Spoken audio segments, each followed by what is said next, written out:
Well, when we started the First Nation Family Advocate Office, we had no frame of reference because it had never been done before.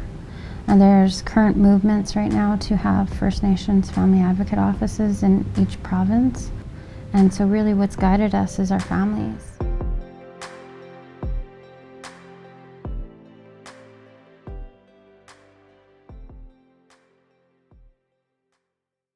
Well, our office came about because in 2014 there was engagement done by the Assembly of Manitoba Chiefs as a result of the loss of life of Phoenix Sinclair.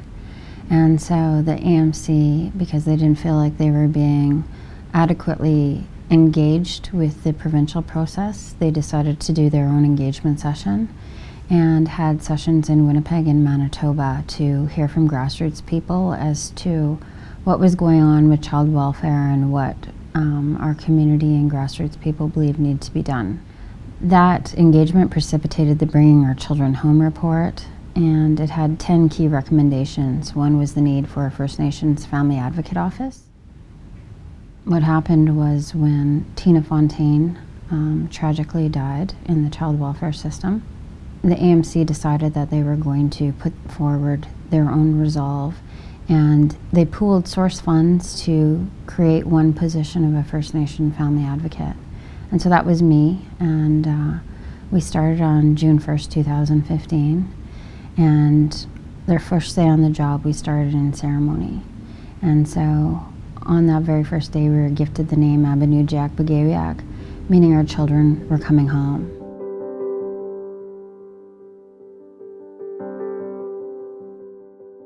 So our organization has grown to approximately 40 staff, all people working in helping capacities in different areas like prenatal support and restorative justice and reunification and providing advocacy.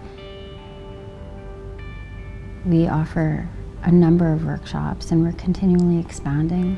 Last year we offered 285 workshops, and so this year we're gearing up and we'll have offered far more.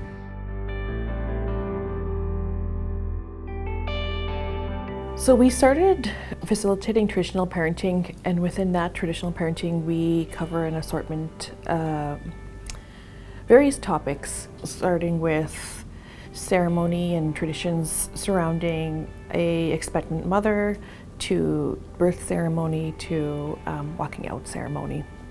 We started our program in January of 2018, and within that time we've had about 500 participants come through and about 250 children with that, so we have a fairly good success rate.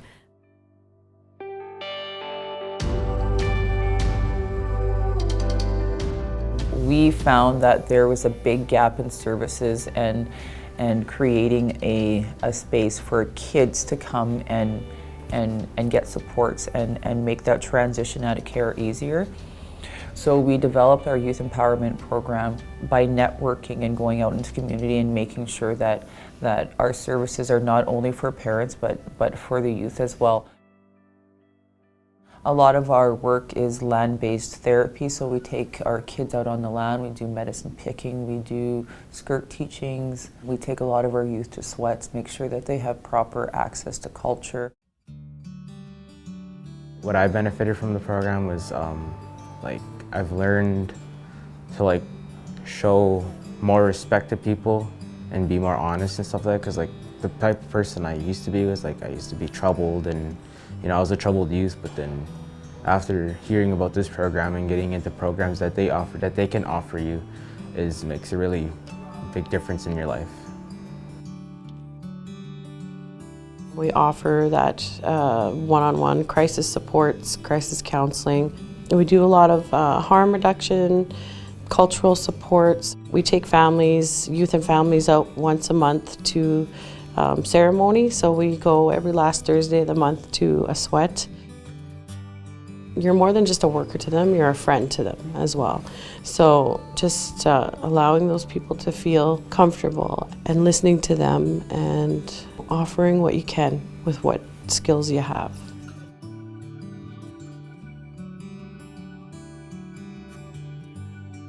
Right now there's not a lot of supports out there for Indigenous men And so I started kind of like a men's sharing circle. Often we talk about reconciliation for families, but a lot of the fathers and men have not been a part of this.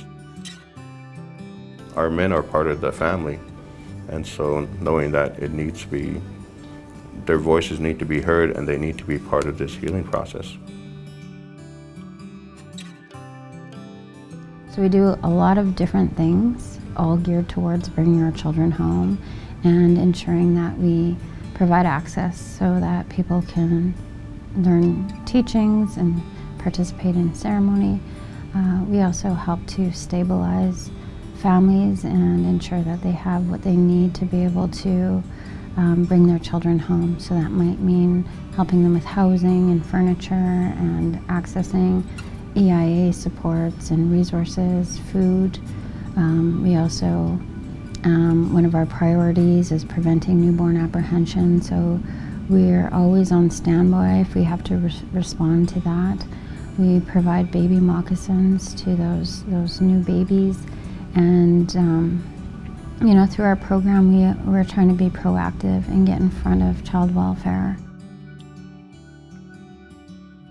The passion that I have coming on board is for healthy families, healthy children, healthy babies, and getting those babies to go home in the best possible way, and letting those mothers know that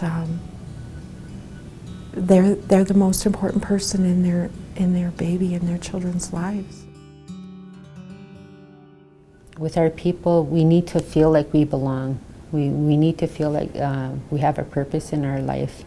And in our cultural ways, we gain that sense. It's built within how we relate to each other and how we process our information and our healing. And when you have somebody in your corner fighting for you that are of your same nation, it has so much more value. You know, these are your relatives that are fighting for you.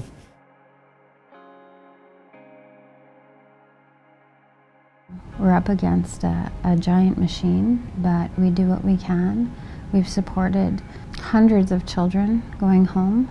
When we think about the 11,000 children in care, it's a big job. And you know, of those 11,000, 9,000 of them are First Nations children. So we have a lot of work to do. And part of our work is working for those families that are currently in the system. We're working with families to prevent their children from going into the system.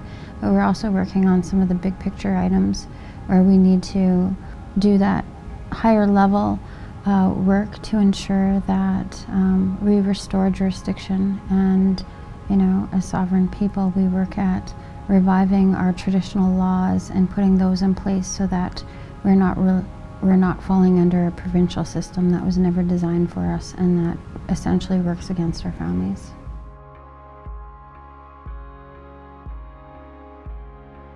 We don't need any more apologies. We need change, and we need fairness for our families to have that quality of life that, you know, everybody deserves. And so, you know, our little office is taking on these big tasks, and we're doing our best to create that change.